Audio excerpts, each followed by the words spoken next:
আমন্ত্রণ বিশ্ব বাংলায়, সঙ্গে আছে আমি শাহিনুর সাথী। শুরুতে সংবাদ শিরোনাম। সৌদি আরবে বাড়ছে বাংলাদেশি বিনিয়োগকারীর সংখ্যা, মর্যাদার পাশে বাড়ছে রেমিটেন্সের গতি।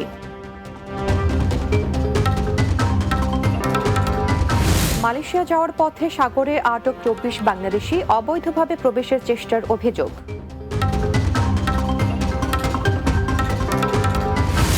এবং প্রবাসীদের চিকিৎসা নিশ্চিতে দুবাইতে কাজ করছে সেবা পলিক্লিনিক। বাংলাদেশি চিকিৎসক ডক্টর মমিনুল হকের উদ্যোগে খুশি রেমিটেন্স যোদ্ধারা।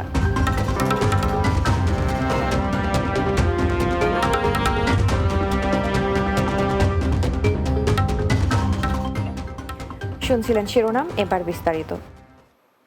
সৌদি আরবে দিন দিন বাড়ছে বাংলাদেশি বিনিয়োগকারীর সংখ্যা। এতে মধ্যপ্রাচ্যের দেশটিতে প্রবাসীদের মর্যাদা বাড়ার পাশাপাশি বেড়েছে রেমিটেন্সের গতিও। তবে রাজতান্ত্রিক দেশটিতে বিনিয়োগের জন্য থাকতে হবে অন্য দেশে ব্যবসা প্রতিষ্ঠান। সৌদি আরবের জেদ্দা থেকে সোহেল রানার উপস্থাপনায় প্রবাসী বাংলার মুখ টকশোতে উঠে আসে এসব তথ্য। সর্দার রাজীবের প্রতিবেদন।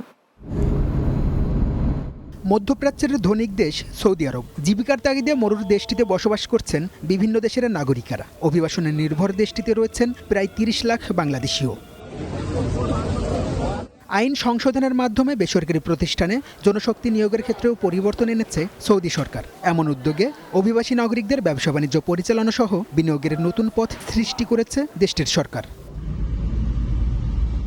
এর মাধ্যমে স্থানীয় নাগরিকের সহায়তা ছাড়াই নিজ নামে স্বাধীনভাবে ব্যবসা পরিচালনা করছেন প্রবাসীরা। এমন সুযোগে আরবের দেশটিতে বাড়ছে বাংলাদেশি বিনিয়োগকারী বা ইনভেস্টরের সংখ্যাও। আমরা যেটি করি এটি হচ্ছে বাংলাদেশি ভাইদের কাছ থেকে পাসপোর্ট আর আকামার ফটোকপি নিয়ে আর ওনার পিকচার নিয়ে তারপর ওনার নামে একটি কোম্পানি আমরা বাংলাদেশে রেডি করি, অথবা অনেক ক্ষেত্রে দেখা যায় যারা ইন্ডিয়ান পাকিস্তানি আছে তাদের কোম্পানিগুলো আমরা মিশর, দুবাই, তারপরে হচ্ছে ওমান থেকে রেডি করে এনে তারপরে এখানে সৌদি মিনিস্ট্রি অফ ইনভেস্টমেন্টে জমা করি। জমা করার পরে 3 থেকে 4 দিনের মধ্যে ওরা একটি সাদাত নাম্বার দেয়, এই পেমেন্ট রিসিপ্ট। মিনিস্ট্রি অফ ইনভেস্টমেন্টের পেমেন্ট অ্যাপ্রুভালটা পাওয়ার সাথে সাথে একদিনের মধ্যে লাইসেন্সটি চলে আসে। প্রবাসী বিনিয়োগকারীদের সৌদি আরবে দেওয়া হচ্ছে স্থানীয় নাগরিকদের মতোই সমান মর্যাদা। বৈধ পথে দেশে অর্থ পাঠানোর ক্ষেত্রেও পাচ্ছে বিশেষ সুবিধা। এই দেশে ইনভেস্টর হওয়ার কারণে ওয়ার্ল্ড ওয়াইড যে কোনো জায়গায় সে ট্রাভেল করার সুযোগ পাচ্ছেন, যে কোনো জায়গায় সে ট্রাভেল করতে পারবে। এবং ইনভেস্টর হওয়ার কারণে সৌদি সরকারের কাছে তার একটি গুরুত্ব খুব বেশি বহন করে। সে তার ফ্যামিলি আনা, ফ্যামিলি রাখা, এই দেশে জায়গা কিনে বাড়ি করা, ফ্ল্যাট কিনা, যে কোনো জিনিস করা, একজন সৌদি যত কিছু করতে পারে তত কিছুই সে করতে পারবে। এই সুযোগ সুবিধাগুলো সে এখানে পাবে। সৌদি আরবে বিদেশি বিনিয়োগের পথ থাকলেও নেই ব্যবসা প্রতিষ্ঠান গড়ে তোলার সুযোগ। আন্তর্জাতিক প্রতিষ্ঠানের কেবল শাখা খোলারই সুযোগ রয়েছে রাজতান্ত্রিক দেশটিতে। যে ব্যক্তি ইনভেস্টর হবে তার নামে সৌদির বাহিরে একটি কোম্পানি থাকতে হবে, এটি হচ্ছে প্রথম শর্ত। Sardar Rajib, Bangla TV, news desk. অবৈধভাবে সাগর পথে ইন্দোনেশিয়া থেকে মালয়েশিয়ায় প্রবেশের চেষ্টাকালে 24 বাংলাদেশি আটক করেছে দেশটির রিও প্রদেশের দুমাই নৌ সদর দপ্তর বিভাগ। একই সঙ্গে স্থানীয় 17 জন ইন্দোনেশিয়ার নাগরিককেও আটক করা হয়েছে। দেশটির পেলিংটুং সমুদ্র সৈকত থেকে তাদের আটক করা হয় বলে জানিয়েছেন দুমাই নৌ সদর দপ্তরের কমান্ডার কর্নেল লৌতবয় ইউপি হামেল। তিনি জানান, পেলিংটুং সমুদ্র সৈকতে অবৈধভাবে মানুষকে মালয়েশিয়া পাচারের চেষ্টা চলছে এমন তথ্যের ভিত্তিতে মানব পাচারের অভিযোগে প্রথমে 2 সন্দেহভাজনকে গ্রেপ্তার করা হয়। গ্রেপ্তার দুজনের দেওয়া তথ্য মতে পরে স্পিড বোট নিয়ে 2টি দলকে সমুদ্রে পাঠানো হয়। এরপর মেদাং কাম্পাই দুমাই জেলার পেলিংটুং সৈকতের উপকূল থেকে তাদের আটক করা হয়। আটকদের বিরুদ্ধে অবৈধভাবে মালয়েশিয়ায় প্রবেশের মামলা হয়েছে এবং সেই সঙ্গে তদন্ত চলমান রয়েছে।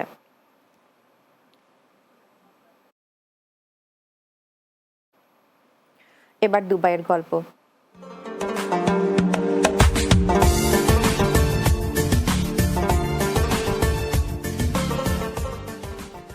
সংযুক্ত আরব আমিরাতে চিকিৎসা সেবা অত্যন্ত ব্যয়বহুল, সাথে রয়েছে ভাষাগত সমস্যা। এছাড়াও যে কোনো ধরনের চিকিৎসা নিতে হলে প্রয়োজন হয় দেশটিতে বসবাসের বৈধতা।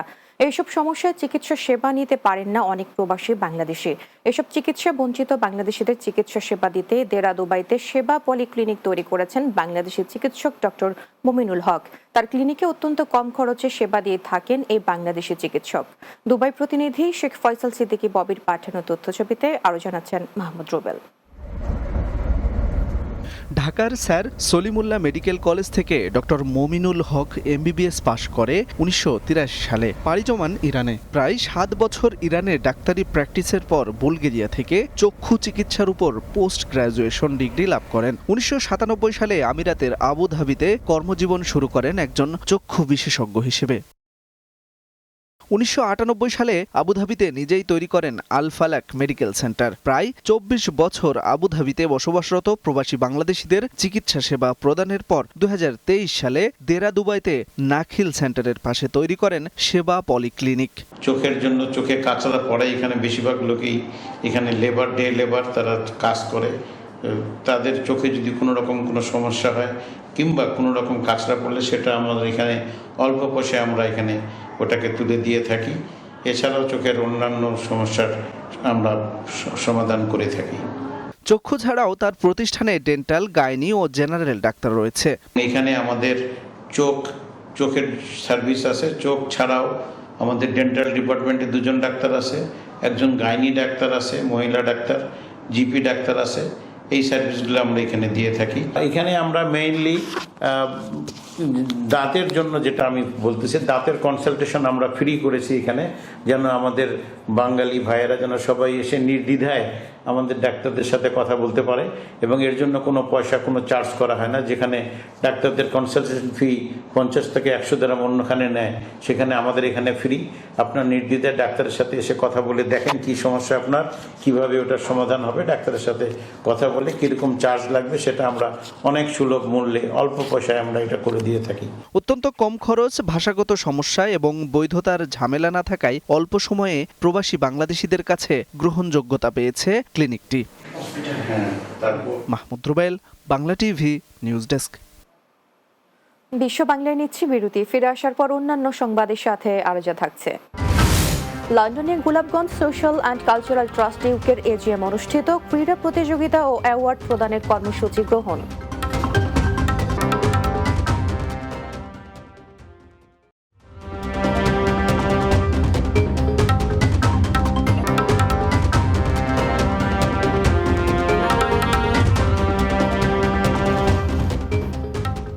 বিরতির পর বিশ্ব বাংলায় স্বাগত আরও একবার। সংযুক্ত আরব আমিরাতের 53তম বিজয় দিবস উদযাপন উপলক্ষে অনুষ্ঠিত হয়েছে এক প্রস্তুতি সভা। দুবাই প্রতিনিধি শেখ ফয়সাল সিদ্দিকী ববি জানান, বিজয়নগর উপজেলা প্রবাসী কল্যাণ সংগঠনের উদ্যোগে শারজাস্থ একটি রেস্টুরেন্টের হল রুমে এ আয়োজন করা হয়। সংগঠনের প্রচার সম্পাদক ওসমান গনির সঞ্চালনায় প্রধান অতিথি ছিলেন সহসভাপতি সাকির মিয়া।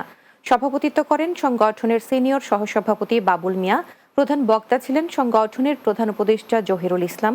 বিশেষ অতিথি ছিলেন সংগঠনের উপদেষ্টা রুহুল আমিন, উপদেষ্টা মাসুদ ভূঁইয়া, উপদেষ্টা মিজানুর রহমান, সাধারণ সম্পাদক হাফেজ সৈয়দ বোরহান উদ্দিন খোকন ও সিনিয়র যুগ্ম সম্পাদক হানিফ খান সহ অনেকে। লন্ডনে Golapganj social and cultural trust ইউকের সাধারণ সভা অনুষ্ঠিত হয়েছে। এ সময় বার্ষিক ক্রীড়া প্রতিযোগিতা ও অ্যাওয়ার্ড প্রদানের কর্মসূচি গ্রহণ করেন আয়োজকরা। লন্ডন ব্যুরো চিফ চৌধুরী মোরাদের প্রতিবেদনে বিস্তারিত। Golapganj social and cultural trust ইউকের উপদেষ্টা বোর্ড অফ ডিরেক্টর ও ইসি কমিটির এক সভা অনুষ্ঠিত হয়েছে। নিপুণী লোকদেরকে অ্যাওয়ার্ড প্রদান করা হবে। এই অ্যাওয়ার্ড প্রদানের মধ্য দিয়ে আমাদের কমিউনিটি উদ্বুদ্ধ হবে। আমি বারিহাম থেকে আগত সোশ্যাল ট্রাস্টের মিটিংয়ে আসি, খুব ভালো লাগছে। অ্যাওয়ার্ড প্রদান করা হবে আগামীতে, তাতে কমিউনিটির মানুষ উপকৃত হবে, নতুন প্রজন্মের এরা উৎসাহিত হবে। আজকের এই সভা অত্যন্ত ফলপ্রসূ হয়েছে, বিশেষ করে গুণীজন সম্মাননা।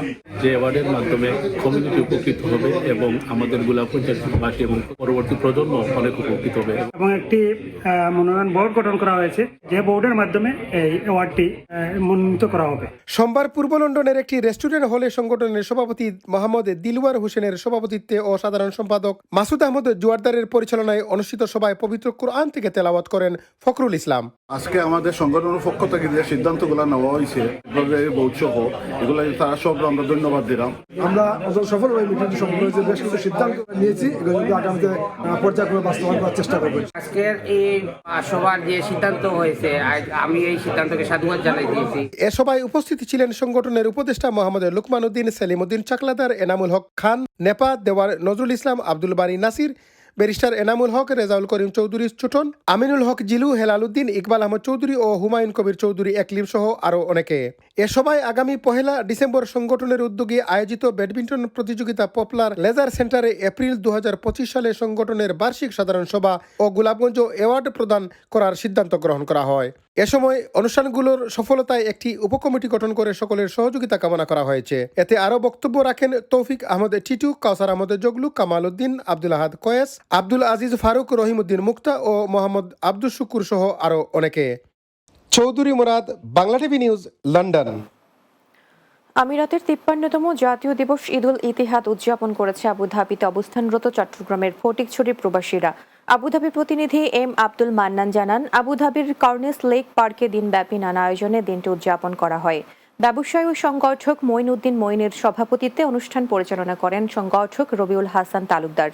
অনুষ্ঠানে অতিথি হিসেবে উপস্থিত ছিলেন বিশিষ্ট ব্যবসায়ী ও কমিউনিটি ব্যক্তিত্ব জাহাঙ্গীর চৌধুরী, মাহবুবুল আলম, মোহাম্মদ আজম খান, নিসার আহমদ সওদাগর, এস.এম. আবু তৈয়ব ও সৈয়দ লুৎফর রহমান সহ অনেকে। এ সময় বক্তব্য রাখেন নাসির উদ্দিন লিটন, ইয়াকুব আলী, নাসির মামুন, মোহাম্মদ আরাফাত, মোহাম্মদ দিদার ও হাফেজ মোহাম্মদ সরওয়ার সহ অনেকে। সবাই একসাথে ঘুরতে হয়ে অনেক আনন্দিত, সবাই অনেক এনজয় করছি, অনেক ভালো লাগছে। সবাইকে অনেক ধন্যবাদ আমাদের সাথে একসাথে জয়েন হওয়ার জন্য। সেলিব্রেশন করতে যাচ্ছি, সেই সেলিব্রেশনের অংশ অনুযায়ী আজকে আমরা সবাই একসাথে হয়ে এখানে একটা পিকনিকের আয়োজন করেছি। আয়োজক কমিটিকে আমি আমার পক্ষ থেকে, ব্যক্তিগত পক্ষ থেকে অনেক ধন্যবাদ ও কৃতজ্ঞতা জানাচ্ছি। আমরা সবাই মিলে আজকে ফটিকছড়ি মিলন মেলায় সবাই অংশগ্রহণ করেছি। অনেক দূর থেকে, অনেক জায়গা থেকে অনেকে এসে মিলিত হয়েছি। আমরা সবাই ভালোভাবে এই দেশে থাকতে পারি, দোয়া চাচ্ছি। যুক্তরাজ্য যুবদলের সহসভাপতি দেওয়ান আব্দুল বাসিতের আয়োজনে বিএনপি চেয়ারপারসন বেগম খালেদা জিয়া ও ভারপ্রাপ্ত চেয়ারম্যান তারেক রহমানের সুস্বাস্থ্য ও দীর্ঘায়ু কামনায় দোয়া মাহফিল অনুষ্ঠিত হয়েছে। গোলাপগঞ্জ উপজেলার বুধবাড়ি বাজার ইউনিয়নে এ আয়োজন করা হয়। বুধবাড়ি বাজার ইউনিয়ন বিএনপির সহসভাপতি হাজী মোহাম্মদ আব্দুল হাই মেম্বারের সভাপতিত্বে অনুষ্ঠান শুরু হয়। সিলেট জেলা যুবদলের সহ সাংগঠনিক সম্পাদক শফি আহমদ খানের সঞ্চালনায় অনুষ্ঠানে বক্তব্য রাখেন বিএনপির ভারপ্রাপ্ত চেয়ারম্যান তারেক রহমানের উপদেষ্টা ও জাতীয় নির্বাহী কমিটির আন্তর্জাতিক বিষয়ক সম্পাদক ব্যারিস্টার এম.এ. সালাম, ফরেন অ্যাডভাইজারি কমিটির সদস্য আম ওহিদ আহমদ, বিএনপির জাতীয় নির্বাহী কমিটির সদস্য আবুল কাহের চৌধুরী শামীম, সিলেট জেলা বিএনপির সাধারণ সম্পাদক অ্যাডভোকেট ইমরান আহমদ চৌধুরী, জাতীয়তাবাদী আইনজীবী ফোরামের কোষাধ্যক্ষ ও ডেপুটি অ্যাটর্নি জেনারেল এ.এস.এম. মোক্তার কবির, সিলেট জেলা বিএনপির সহসভাপতি হাজী মোহাম্মদ শাহাবুদ্দিন, ফয়সল আহমদ চৌধুরী ও জেলা বিএনপির সাংগঠনিক সম্পাদক মোহাম্মদ শামীম আহমদ সহ অনেকে। শেষ করব বিশ্ব বাংলা, যাবার আগে শিরোনামগুলো আরও একবার।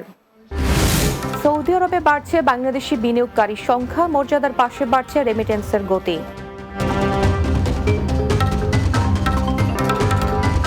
মালয়েশিয়া যাওয়ার পথে সাগরে আটক 24 বাংলাদেশি, অবৈধভাবে প্রবেশের চেষ্টার অভিযোগ।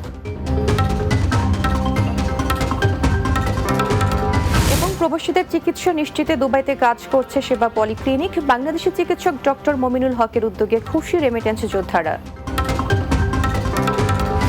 লন্ডনে Golapganj social and cultural trust ইউকের এজিএম অনুষ্ঠিত, ক্রীড়া প্রতিযোগিতা ও অ্যাওয়ার্ড প্রদানের কর্মসূচি গ্রহণ।